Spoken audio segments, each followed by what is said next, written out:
Alhaji Àkànní olówó láyé mọ̀ ọmọ Ìjèbú alárẹ̀ tí ń gbé ní Canada.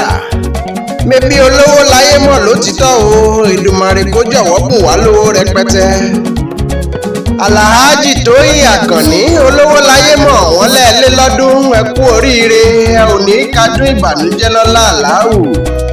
Kórí jẹ́ kẹ́ ẹ túbọ̀ pẹ́ láyé ẹ̀mí gígùn tòun àlàáfíà nínú ọlá ńlá ni k'Olúwa ó fi ta yín lọ́rẹ.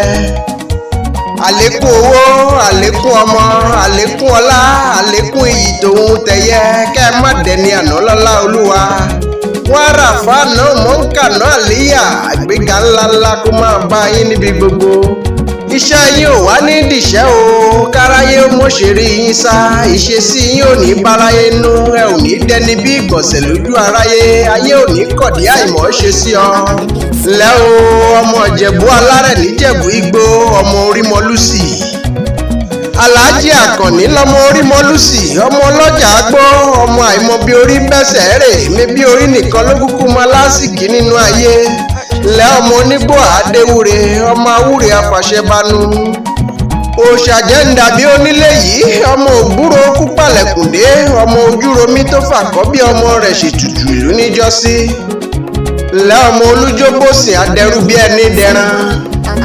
Ǹlẹ́ ọmọ oníyàn ọjọ́ kẹfà tí ń yọrùkú lálálá, ọmọ afèlèjà táálélógún tí ń jó wọn nílé, ọmọ igbó sọmí julé lọ.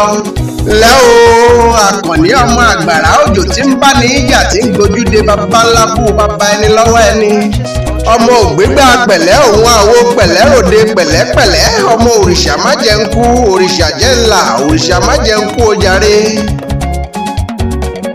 Alhaji Àkànní mebí ojú ẹdọ kì í fọ́ bẹ́ẹ̀ lẹ́dọ kì í kú, orí àkànnàmọ̀gbò kan oníṣaláìlẹ́gbẹ̀rún ọdún láyé, kórí jẹ́ òpẹ́ láyé kánrin kése kó o mọ́fà ìsọ̀lùgbà. Oyin kì í ṣílọ láfárá o, ayé rẹ̀ a máa fojoojúmọ́ ayé lóyin ni àmì Èdùmàrè.